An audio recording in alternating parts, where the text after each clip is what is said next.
Di dunia perpolitikan nggak usah diragukan lagi, walaupun belum setahun ya, tapi banyak sekali kebijakan-kebijakan yang sudah dia berikan kepada rakyatnya. Betul. Yang memilih beliau di tempatnya gitu kan. Dan juga dia gampang sekali seperti beradaptasi. Tapi kalau Kade kan udah, bagaimana dengan percintaannya? Waduh, gitu? Percinta, tapi kalau kita lihat percintaannya Verrell Bramasta, entah ini apakah ada hubungan atau tidak, tapi kan kita tahu beberapa waktu yang lalu dia sama Fuji sering jalan bareng. Betul. Entah bikin konten apapun itu, yang pada akhirnya membuat netizen termasuk fans dari keduanya untuk shipping atau menjodoh-jodohkan kedua-duanya. Tapi selama ini kita berusaha untuk mengklarifikasi, mencoba mencari tahu lewat kedua orang tua dari masing-masing, dari Verrell dan juga Fuji. Masih sama-sama jawabannya adalah penjajakan, masih berteman. Kita juga masih belum tahu apa yang sebenarnya terjadi di antara mereka. Setuju banget, yang namanya juga sebuah hubungan ya, tidak boleh cepat-cepat, semua berproses. Belum ada setahun, tapi kan kita belum ada status resmi gitu kan, masih PDKT. Kan kalau PDKT nggak boleh lama-lama loh di sini, ya kan? Ayo dong Verrell, biasanya tuh cewek tuh menunggu, nggak mungkin dong cewek yang memulai duluan. Sekarang cowok juga menunggu, maaf ya. Ini namanya emansipasi. Kamu juga menunggu loh. Apa salahnya kalau perempuan nembak cowok duluan? Nggak bisa dong, itu masih tabu kalau di budaya timur. Nggak ada lah itu. Tapi kalau menurut saya secara pribadi, mungkin Verrell ini juga lagi fokusnya sama apa yang dilakukan di kursi DPR. Iya gitu. Kan? Barangkali kursi Dewan lebih menarik sementara ini untuk Verrell dibandingkan dengan kursi pelaminan. Seperti apa minta lengkapnya? Ini dia untuk Anda. Lebih panas ya? Hubungan Verrell Bramasta dan Fujian bukan sekedar desas-desus belaka. Orang tua sudah saling bertemu dan bertukar kabar. Verrell pun terlihat sudah akrab dengan keluarga Fuji. Kedekatan ini kaya menjadi sebuah pertanda baik untuk keberlangsungan hubungan mereka di masa mendatang. Kendati demikian, bagi Verrell, sebelum janur kuning melengkung, ia enggan umbar-umbar hubungan asmaranya di ranah publik. Amin, yang baik-baik didoain, pasti diaminin. Tapi sudah ofisial gitu. Verrell begitu dicintai ibu-ibu gimana sih? Mungkin ini kali satu hal ya teman-teman, saya nggak pernah gimmick pokoknya. Jadi apa yang dilihat itu adanya. Oh iya boleh. Juga pasti ingin fokus ke jenjang yang lebih serius. Cuman yang saya pelajari di dunia politik ini, kita juga kehidupan pribadi itu tidak boleh terlalu disorot. Karena di Islam pun kan ada penyakit ain ya. Jadi tidak semua orang suka mungkin melihat orang lain bahagia. Apalagi di politik lawannya banyak, kita nggak pernah tahu yang mana mau jelekin kita, yang mana mau jatuhin kita. Jadi saya sebisa mungkin mulai saat ini kalau hubungan pribadi saya keep serapat mungkin. Kecuali nanti udah menikah atau udah resmi, pastikan teman-teman media juga akan tahu. Tapi selama proses itu masih berjalan, saya kepingin lebih private aja. Kedekatan Verrell dengan Fuji memang sudah menjadi rahasia umum. Efek media sosial menjadikan kedekatan keduanya begitu disorot. Kendati asmaranya jadi pusat perhatian, tapi Verrell tak pernah melupakan kewajibannya sebagai seorang anggota dewan. Sempat diragukan lantaran masih muda dan berasal dari kalangan selebritis, nyatanya kerja Verrell mendapat pujian dari berbagai pihak.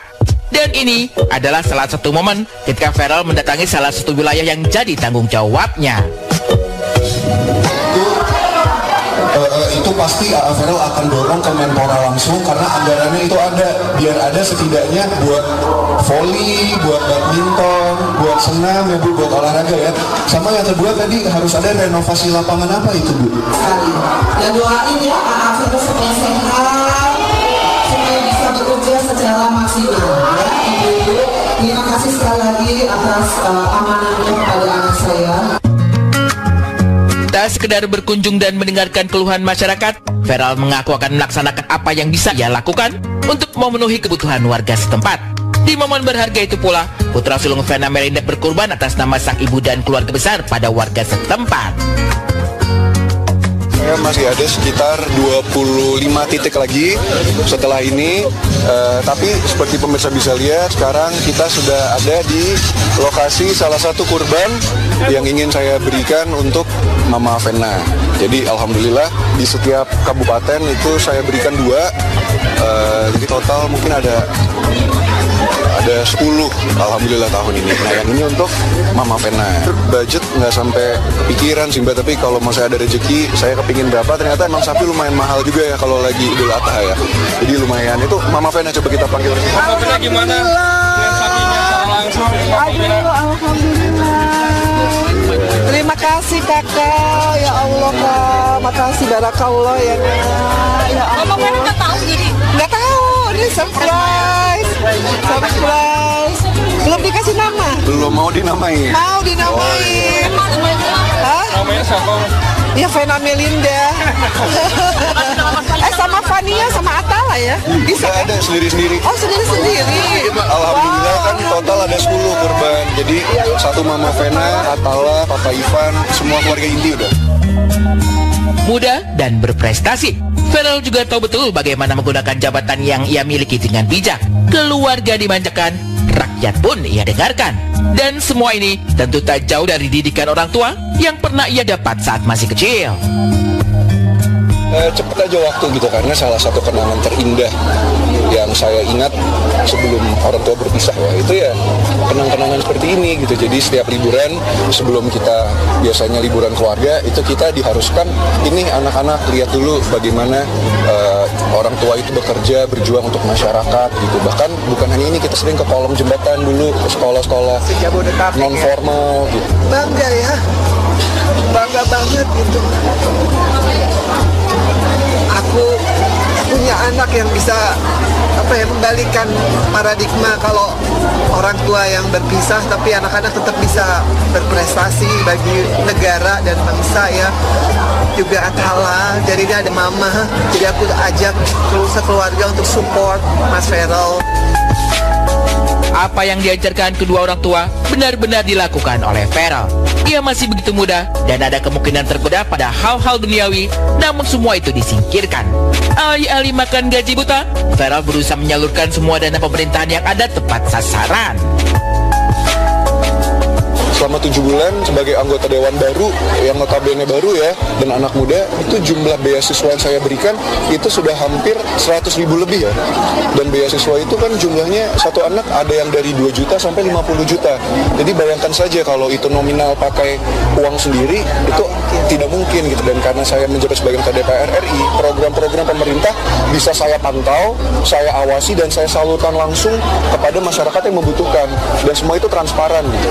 Itu baru dari sisi beasiswa, belum dari sisi revitalisasi sekolah. Saya bisa membantu membangun sekolah-sekolah seperti tadi yang dikeluhkan oleh Pak Lurah di sini ya. Saya bisa membantu membangun fasilitas olahraganya, sarana prasarana untuk laboratorium mereka, bisa memberikan bantuan komputer dengan jumlah yang banyak. Jadi itu hal-hal yang seperti itu yang sebetulnya tidak ternilai harganya gitu. Menyala Farel Bramasa, wah keren banget. Pemirsa bisa bayangkan ya, dengan usia yang begitu muda sekali, Farel Bramasa ini begitu luar biasa pemikirannya, visioner. Dan kita juga berharap ketika seorang Farel Bramasa duduk di kursi anggota DPR, semoga bisa memberikan yang terbaik, dan kita juga yakin ke depannya akan jauh lebih baik lagi. Artinya masa depan Indonesia semoga bisa lebih cerah lagi, dan semoga hadir Farel Bramasa lainnya, anak muda yang peduli dengan bangsa dan juga terjun langsung ke dunia politik. Amin, mantap, mantap, mantap. Pokoknya kita doakan yang terbaik. Semoga bukan tahun ini, kalau misalnya tahun ini belum dapat jodohnya, tahun depan. Karena kalau misalnya udah jadi anggota DPR, udah ada istrinya tuh kayak lebih karirnya. Aduh, bener. Apalagi Pak Fuji, udah simbiosis untuk bukan nggak ada, emang saling cinta. Maksudnya nggak ada, saling cintai. Iya.